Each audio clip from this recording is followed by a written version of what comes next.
The Los Angeles Lakers were outstanding this season as they captured the #1 seed in the brutal Western Conference. After shipping off their young core to bring in superstar big man Anthony Davis, the Lakers went on to dominate the league in emphatic fashion. Davis joined legendary small forward LeBron James in the purple and gold, and the Lakers' front office surrounded their two superstars with the perfect complementary pieces to succeed. Now, the Lakers find themselves in the NBA Finals for the first time since 2010. Despite their success since the trade, the Lakers have the opportunity to get even better this upcoming offseason. The franchise has the ability to bring in another max-type contract in the summer with some roster maneuvering. Some may question why they would need to improve on what could be a championship roster, but the history of the league has shown us the need for improvement is necessary every season in order to stay at the top. After Davis made his way from New Orleans to Los Angeles last summer, the Lakers also opened up additional max-type money for either Kawhi Leonard or Jimmy Butler,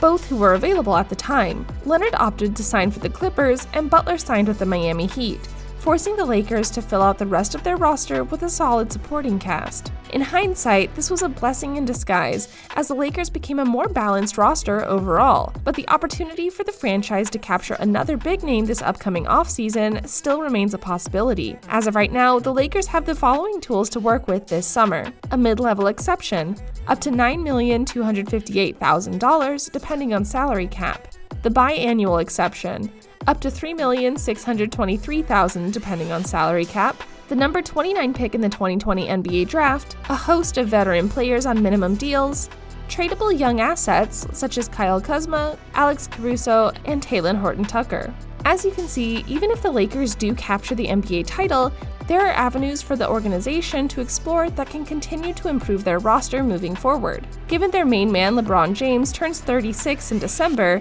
the urgency to maximize their championship window is ever present. Assuming the Lakers pick up the player options on integral role players JaVale McGee, Kentavious Caldwell-Pope, Avery Bradley, and Rajon Rondo, as well as assuming star big man Anthony Davis signs on, the Lakers find themselves with a solid nucleus to shape around. Their mid-level exception should also land them a very good rotation player, leaving the organization with a solid foundation for another championship run. If the Lakers do decide to swing for the fences, however, they could package a combination of Kuzma, Bradley, Pope, Rondo, Tucker, and third-string point guard Quinn Cook for roughly $30 million.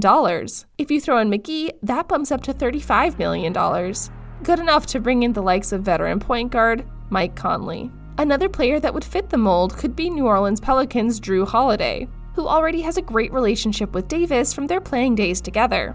Although tempting, given their success this season, it's hard to imagine the Lakers would give up the majority of their rotation players for a fringe all-star type talent. What they should do, however, is look for a 3-and-D wing player that can slide right into the rotation and contribute straight immediately. A player like Chicago Bulls' Zach LaVine would be perfect. LaVine doesn't need the ball in his hands to be effective, shoots 38% from the three-point line, makes just $19.5 million a year, and is just 25 years old, perhaps the biggest factor for the oldest team in the league. LaVine is a great athlete that would thrive off of James's playmaking ability and would add to the Lakers' excellence in transition. Given the Chicago Bulls front office may look to clean house, LaVine could become available for the right suitor. Other names that could fit the criteria are Tim Hardaway Jr., whose contract is expiring. It may prove more difficult, however, as the Dallas Mavericks would likely be reluctant to assist another Western Conference rival. Orlando Magic's Evan Fournier could be an intelligent pivot if he picks up his player option as an underrated guard in the league. Or perhaps the Lakers make a run at rejuvenated Detroit Pistons guard Derrick Rose, who finally looks healthy again. When it comes to decisions, the market may dictate what the Lakers ultimately do this summer. Could they potentially steal Marcus Morris from crosstown rival Los Angeles Clippers with the full mid-level exception and the promise to play alongside his twin brother Markieff again? Could Utah Jazz bucket getter Jordan Clarkson be tempted on a return to the Staples Center? Does Miami Heat's Goran Dragic want a fresh start in LA?